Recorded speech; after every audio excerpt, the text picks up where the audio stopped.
अस्सलाम वालेकुम, सत श्री अकाल, गुड इवनिंग, आदाब। जंग आज़ादी के रोशन चिराग के 9वें एपिसोड में आपका खैर मक़दम है। मैं ज़फ़र हसन करीमी, आपका खादिम, एक नए किश्त के साथ आपकी खिदमत में हाज़िर हूँ। तो आज हम जिसके बारे में चर्चा करेंगे या जानेंगे वो हैं सैयद इस्माइल शहीद रहमतुल्लाह अलैह,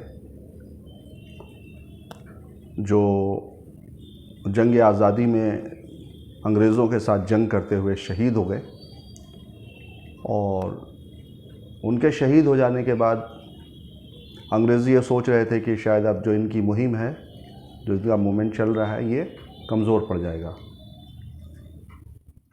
लेकिन उनके साहिबजादे ने उस मुहिम को संभाला और उसका सही रुख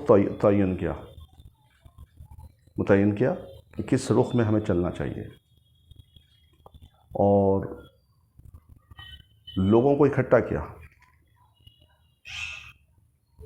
अब अंग्रेज़ों को महसूस होने लगा कि जंग तो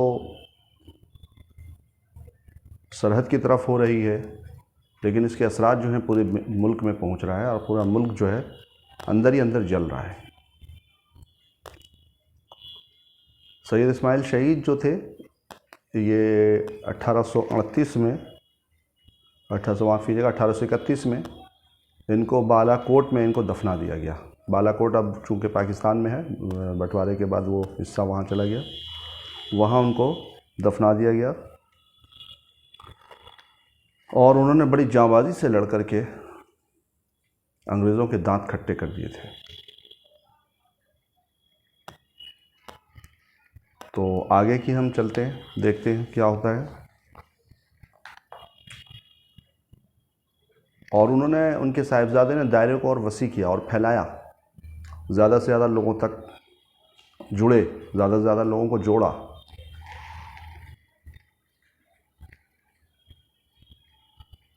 और सही रुख मुतय्यन किया, और कुदरती तौर पर अंग्रेज़ी हुकूमत अज़ ख़ुद निशाने पर आ गई। कई बार ऐसा हुआ कि अंग्रेज़ी फ़ौज जो है ख़ुद उनके निशाने पे आ गई। वो तो रहते ही थे उनके निशाने पे हमेशा, लेकिन कई बार ऐसा हुआ कि कुदरती तौर पर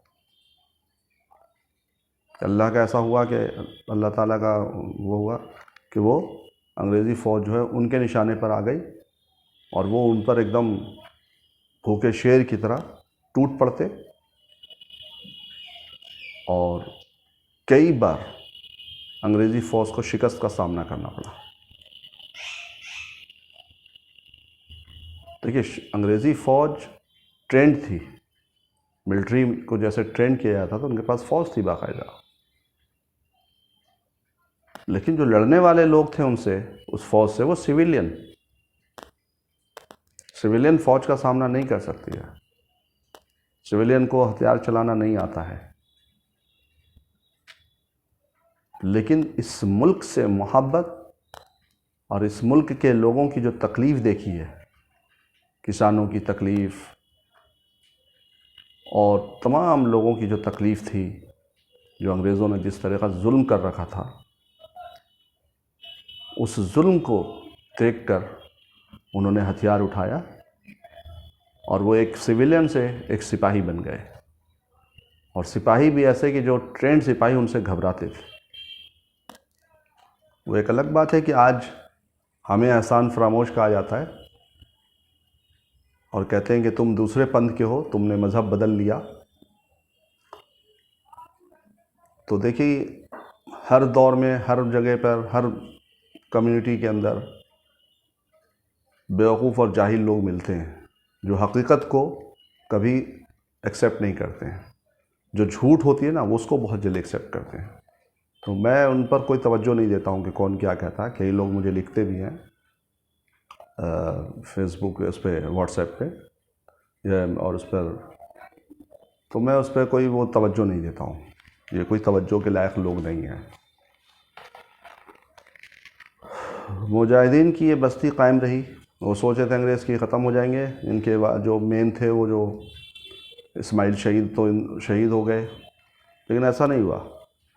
और जज्बा जिहाद ज़िंदा रहा। अंग्रेज़ी फ़ौज को कई बार शिकस्त दी और कभी कभी मुजाहिदीन के हमलों का दबाव इतना बढ़ जाता था कि अंग्रेज़ी फ़ौज को अपने बचाव के लिए और फ़ौज बुलानी पड़ जाती थी।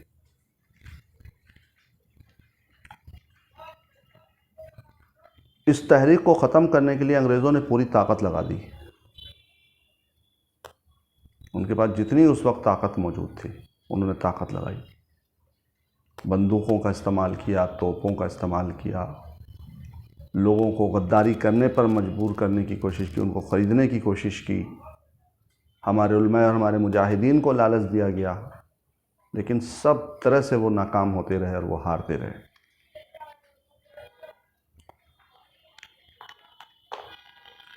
बालाकोट के शोहदा जो बालाकोट में शहीद हुए थे, जो जंग हुई थी बालाकोट के अंदर, उनके शोहदा की गैरत व हमियत के वो चिराग रोशन कर गए जो 1857 की जंग आज़ादी, तहरीक देवबंद, तहरीक रेशमी रुमाल, तहरीक जमीयत उलमाए हिंद, तहरीक खिलाफत के तारीख़ खाकों में रंग भरते रहे, यहाँ तक कि आज़ादी का सूरज चमका। देखिए, याद रखने की चीज़ है, 1831 में इस्माइल शहीद रहमतुल्लाह अलैह शहीद होते हैं। उसके बाद उनके बेटे उनके उस काम का बीड़ा उठाते हैं, वो अपनी जमात का अमीर बनते हैं और फिर उस जमात को लेकर के चलते हैं। अंग्रेज़ों से कई बार जंगें होती हैं, कई बार शिकस्त देते हैं। और अंग्रेज़ों का जो सोच थी कि वो शहीद हो गए हैं इस्माइल, तो अब तो कोई है नहीं जो हमसे लड़ेगा। और बहुत सारी जो तहरीकें पहले से चल रही थी, रेशमी रुमाल और दूसरी, वो सब फीकी पड़ चुकी हैं, हमने उनको बर्बाद कर दिया है, तोड़ दिया है। लेकिन इस जंग ने और इस तहरीक ने 1857 की तहरीक को चालू किया। 1857 की तहरीक हमारे वतन अज़ीज़ जानते हैं, लेकिन सिर्फ वो मंगल पांडे को याद करते हैं। मंगल पांडे को कहाँ से ताकत आई कि वो अंग्रेज़ों के ख़िलाफ़ खड़े हुए और मेरठ के सारे फ़ौजी और सब आकर के बहादुर शाह ज़फ़र के पास इकट्ठे हो गए? ये कहाँ से उनको ताकत मिली? ये उन्हीं उलमाए कराम से और मदरसा देवबंद वालों के जो उन्होंने शुरुआत की थी और उन्होंने जो लोगों को जगाया था, ये उसकी चिंगारी थी जो वहाँ तक पहुँची थी। तो उसमें 1857 की जंग आज़ादी, तहरीक देवबंद, तहरीक रेशमी रुमाल और तहरीक जमीयत उलमाए हिंद। जमीयत उलमाए हिंद एक वो बन गया था, संस्था बनी थी, जमीयत तमाम उलमा के एक जमीयत को इकट्ठा किया गया। और तहरीक खिलाफत के तारीख जो अंधेरे थे उनमें नए रंग भर दिए गए, एक नया जोश, एक नया जज्बा आ गया लोगों में। यहाँ तक कि आज़ादी का सूरज भी चमका। 1947 में हमें पता है कि देश आज़ाद हो गया। जमहूरियत का बोलबाला हुआ, अंग्रेज़ों को बरसग़ीर से निकलना पड़ा। अब जो हमें इस तहरीक से और इस जो 1857 में जो जंग आज़ादी हुई, थोड़ा सा उसके बारे में हम ठीक से समझ लेते हैं। सबसे नंबर 1 चीज़, 1857 की तहरीक को हवा देने के लिए खड़ा करा वो उलमा कराम ने किया। जो 1857 में जो मंगल पांडे और दूसरे सिपाहियों ने मिल करके जो बगावत की, उस बगावत के लिए तैयार जो फ़िज़ा जो तैयार की, जो उसके लिए एक जो ज़मीन तैयार की, वो उलमा कराम की मुहिम ने। और 1831 में जो लोग शहीद हुए और उसके बाद जो अंग्रेज़ों को कई बार हार हुई, तो उससे ये तैयार हुआ, ये फील्ड तैयार हुआ, ये मैदान तैयार हुआ। तब जाके 1857 का इवेंट जो हो सका, इंसिडेंट हुआ, इवेंट हुआ। 1857 में जो भारत के लोग थे, जो सिपाही बने हुए थे अंग्रेज़ों के, सब ने बगावत कर दी और मेरठ से और कहाँ से इकट्ठे होकर के लाल किले के मैदान में जमा हो गए। बहादुर शाह ज़फ़र को आवाज़ लगाई कि आइए हम आपको अपना सिपह सालार, अपना बादशाह तस्लीम करते हैं, मानते हैं। यहाँ पर मैं थोड़ी सी बात को थोड़ी सी दूसरी साइड से भी समझाना या बताना चाहूँगा, वतन अज़ीज़ को ख़ास करके, कि ये जो हमें ताना देते हो ना कि हमने तुम्हें पाकिस्तान दे दिया, तुम पाकिस्तान चले जाओ। तुमने पाकिस्तान दिया या तुड़वाया, ये सब तुम लोगों ने किया। जो हिंदुस्तान के अंदर मुसलमान हैं उन्होंने पाकिस्तान नहीं मांगा था, और हिंदुस्तान के अंदर जो मुसलमान हैं वो मुसलमान बाई चॉइस मुसलमान हैं, बाई चॉइस इंडियन हैं, बाई चांस इंडियन नहीं है। तो हमें ये मत कहा कीजिए, ये आपको कहने का अधिकार नहीं कि हम कहाँ जाकर रहें। ये मुल्क सबका है, मिलजुल कर के रहिए। ये जो बेकार की बातें हैं ना कि 1000 साल से जो नफ़रत, हमारे अपमान हुआ और ये हुआ वो हुआ, तो अपमान अंग्रेज़ों ने किया, उसको आप भूल गए। उनको तो आपने पिताजी मान लिया अपना। क्यों नहीं कहते आप खुल करके कि 200 साल तुमने लूटा है, तुम लोग विध्वंसी हो और तुम लोग ऐसे हो, लुटेरे हो और ये हो। आप लोग कभी नहीं कहते। आप लोगों तो सिर्फ एक कुछ लोगों को, भारत में कुछ लोगों का जो मानसिकता हो गई, एक माइंड सेट है, वो जो कहना है मुसलमान, इस्लाम मुसलमान। देखिए 1857 में जो लोग आए अंग्रेज़ के, जो सिपाही थे अंग्रेज़ों में भर्ती थे, हिंदुस्तानी थे, अंग्रेज़ों की वो कर रहे थे, ग़ुलामी कर रहे थे, उनके सिपाही बने हुए थे। वो आए अपने बादशाह को बोला, और बादशाह कौन है? मुसलमान, बहादुर शाह ज़फ़र, आखिरी मुग़ल बादशाह। और बादशाह ने एक बार में उनके कहने पर उनके साथ खड़े हो गए, और कई दिन तक जंग हुई।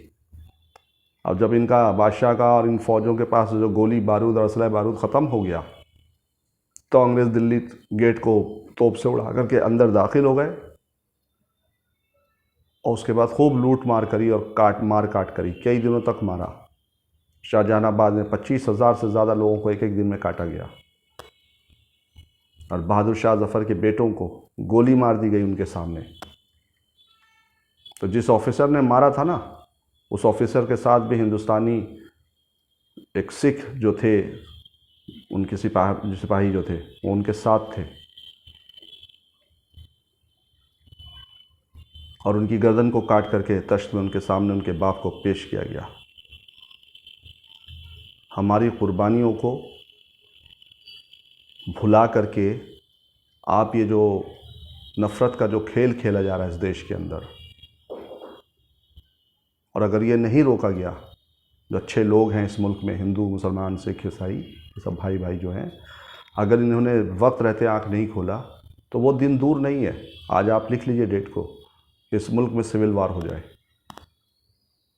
और करोड़ों लोग, लाखों लोगों की लाशें बिछ जाएं, और खून की नदियां बहें, क्योंकि इस मुल्क को ऐसा तैयार किया जा रहा है,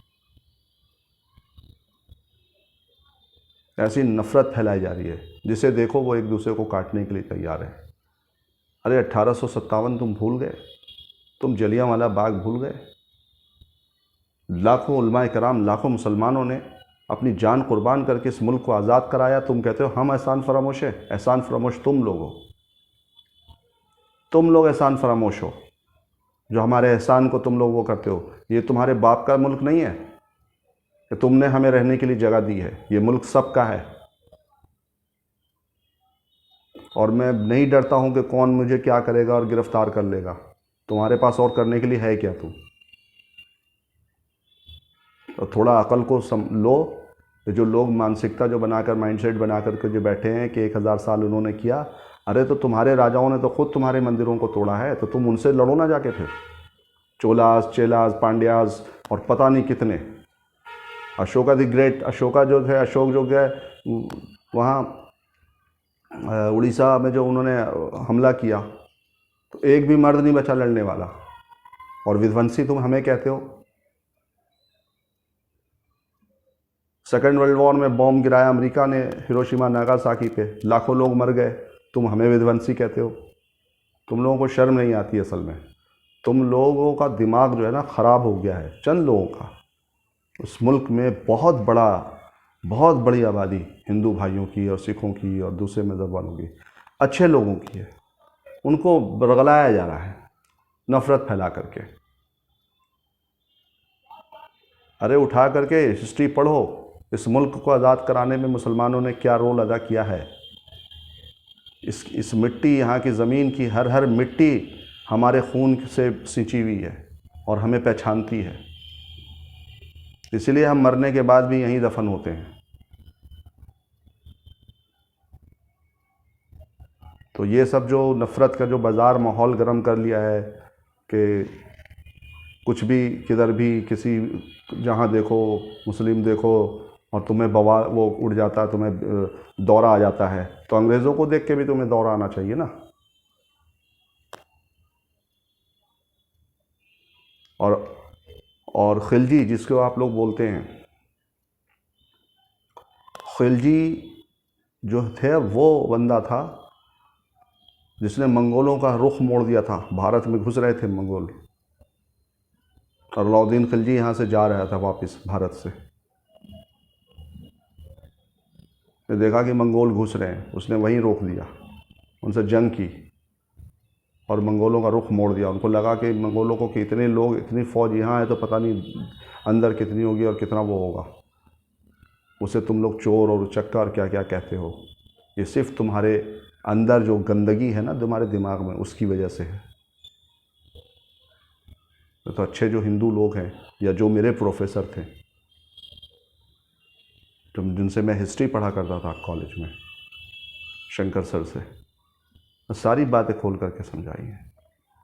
सोमनाथ मंदिर को कि जी सोमनाथ मंदिर को लूटा, मैं सोमनाथ मंदिर पर भी एक वीडियो बनाऊंगा और तो आपको सच्चाई बताऊंगा कि सच्चाई क्या है सोमनाथ मंदिर की।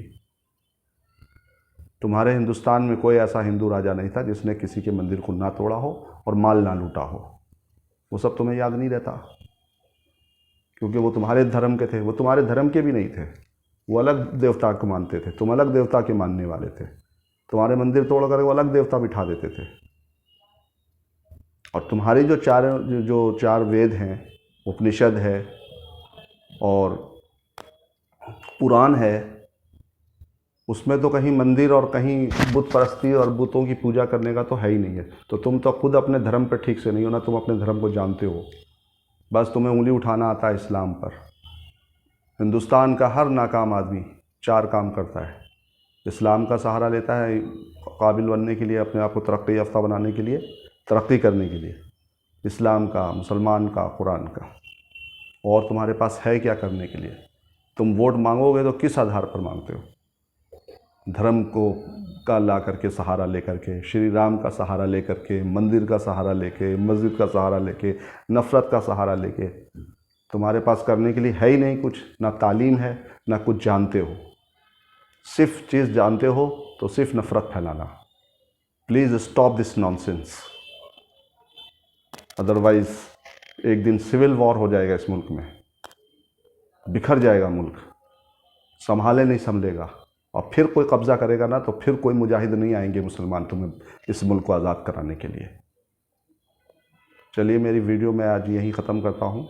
मुझे बहुत सारी बातें कहनी थी क्योंकि देश में हर होने वाला जो भी इंसिडेंट्स होता है उसका बहुत ज़्यादा इफ़ेक्ट मेरे दिल पर और मेरे दिमाग पर पड़ता है।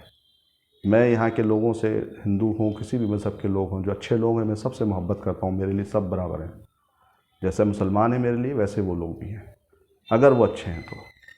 और नफ़रत फैलाने वाले और इस तरह के लोग हैं तो मैं तो फिर उन लोगों से बात करना भी पसंद नहीं करता हूँ, देखना भी पसंद नहीं करता हूँ। चलिए ठीक है, सेफ़ रहिए। जय हिंद, जय मादरे वतन, मादरे वतन जिंदाबाद। ये मुल्क हम सब का है, मिलकर रहिए, खुश रहिए, तरक्की करिए देश को।